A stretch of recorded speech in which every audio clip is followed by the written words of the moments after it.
Murder in the morning from the Hidden Killers podcast. So it's not anything really new when we're looking at the investigation into accused murderer Bryan Kohberger to find pieces of his past. It's been going on since very, very early on. Some of the interesting pieces included the revelations from former students, former teachers of where he was a teaching assistant, from what we believe to be his writings online about seeing visual snow and being disconnected from emotions and his family and feeling very off, and several others. But there's a new one that we have to talk to you about today. How about that? I feel like more and more is just going to keep popping up as time goes on. You know, I feel like the more people get talked to about this guy, because I feel like we don't know enough about him. We know about the potential crimes, but I want to hear about him in high school. I want to hear about him in college. What was he like leading up to this ultimate moment? Well, from everything that we've heard and everything that we know, he very much allegedly fits the profile, I think, that a lot of us have of him, of being very awkward with women and people, very intense. And yeah. I'm sorry, I'm giggling just a hair because you and I have worked with people who fit this exact description. Oh, and I wouldn't be surprised if they have bodies somewhere too. Some of those people were, it's like, and by the way, but in this case, we're going to take a look at some of the troubling history of Kohberger, who's now 28. He's, of course, facing the charges of murdering the 4 University of Idaho students. Well, he'd been previously expelled from a high school law enforcement program. Oh, boy. The reason? Multiple complaints about his behavior, primarily from female students. Oh, God. Not surprising. This is a guy who fits that profile. There's plenty of guys who are very awkward around women that really, they're just awkward dudes and really have nothing bad that they're going to do. They're just awkward. And there's plenty that are just fucking beyond that and weird and maybe are going to do crazy, horrible things like the allegations against Kohberger. Kohberger's aspiration to join the ranks of law enforcement, they weren't secret at all. It goes all the way back to high school when he was a student at Monroe Career and Technical Institute. He was a part of their law enforcement program. However, as Tanya Carmella-Beers, a former administrator of the institute, revealed, his behavior led to his eventual removal from the program. Carmella-Beers was quoted as saying to the Daily Mail, Kohberger wasn't going to end up in the police academy. She further explained that he had taken the program extremely serious, but his path took a turn after a group of female students lodged a complaint against him. While she refrained from going into specific details due to student privacy laws, she noted that the circumstances leading to his exit now makes sense. And also, if we add up some of the other things that we've heard about him from in college and the complaints against him there, it all adds up. On November 13th, tragedy obviously struck at the University of Idaho when Kaylee Gonsalves, Madison Mogan, Zana Kernodle, and Ethan Chapin were all found dead in their off-campus residence. Kohberger, with his once cherished dreams of law enforcement, now stands as the primary suspect in those heinous crimes. Kohberger's subsequent activities after being dismissed from the law enforcement program also raised some eyebrows. He transferred to a heating, ventilation, and air conditioning course after being kicked out of the law enforcement course, but dropped out a year later.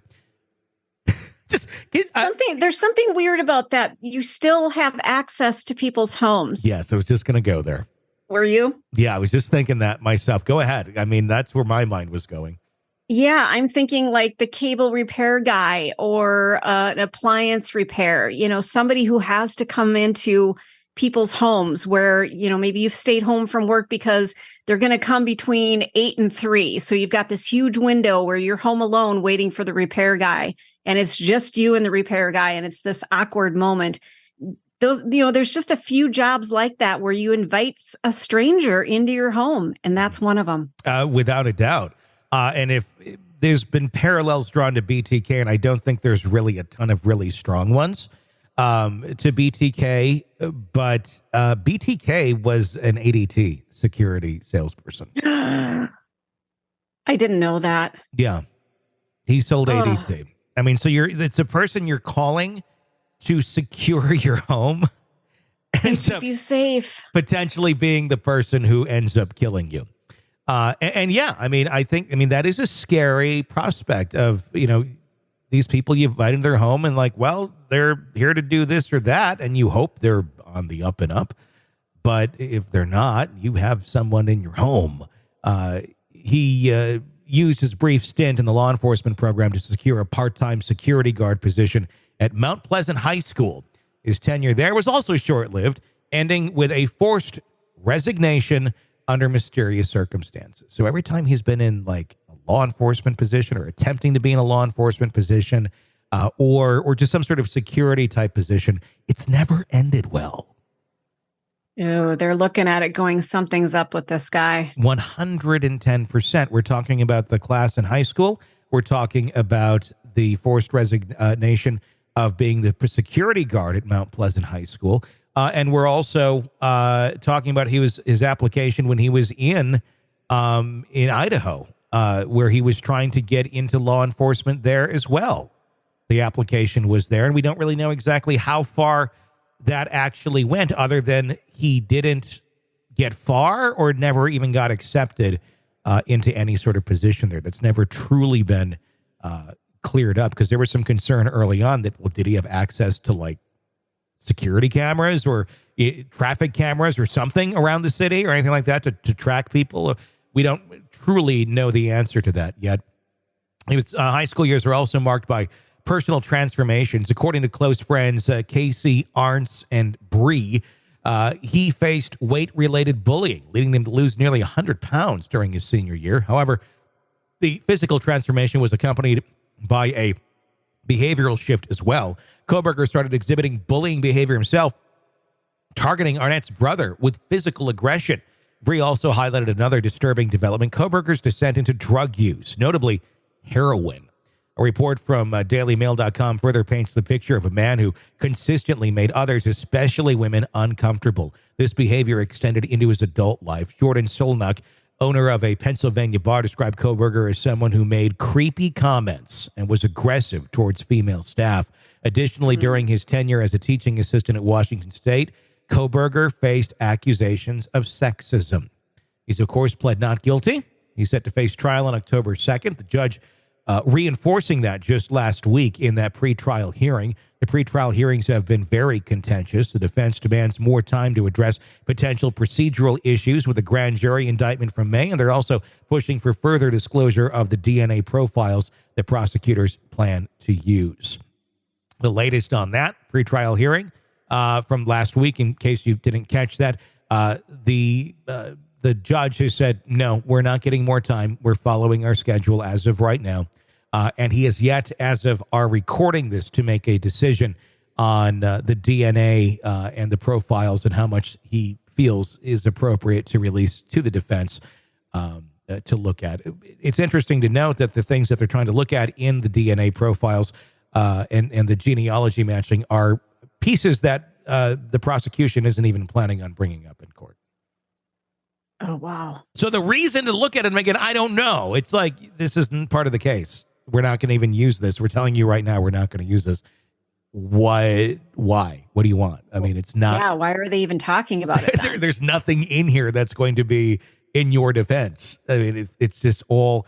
I feel like the Kohberger defense keeps going down roads that they think may lead somewhere, but in the end, it's like there's dead end signs or like giant cliff ahead signs. And they just keep pressing the gas, hoping that maybe a deer will run in front of us and stop the car. I don't know. And they're just grasping, aren't they?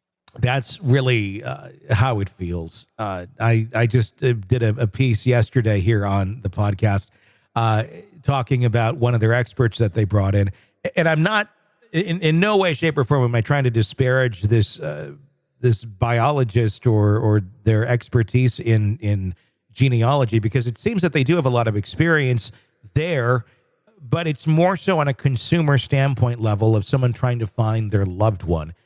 there's nothing on this woman's website that has anything to do with criminal investigations or matching DNA in a criminal type case the way that they're trying to do it here.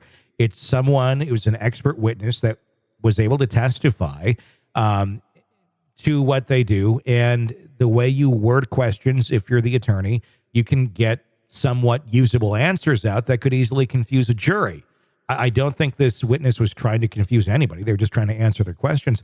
But I think that is the goal. It's make as much of a gray, smoky area as you possibly can around everything here.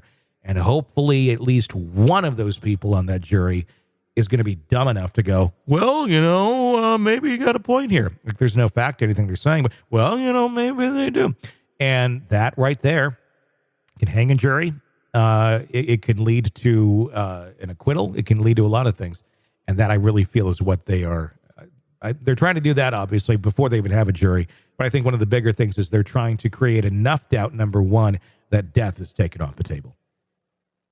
Yeah, I think you nailed it. They're just looking for just that shadow of a doubt. We can get that off. If Kohberger's death is off the table, they've done their job. And Ann Taylor can walk away feeling satisfied, even if he is sentenced to life in prison.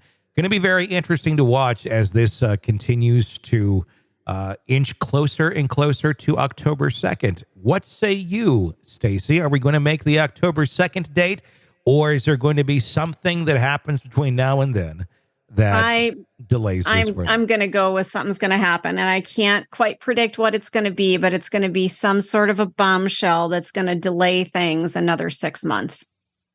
Scooby-Doo was involved in the investigation, and he licked the knife sheath. That is what's going to happen. You're locked into the Hidden Killers podcast. Want more? Start binging on all of our true crime podcasts right now through Apple Podcasts and get an ad-free experience when you sign up to be a True Crime Today Premium Plus member exclusively on Apple Podcasts. More of the Hidden Killers podcast dropping soon. Press subscribe now.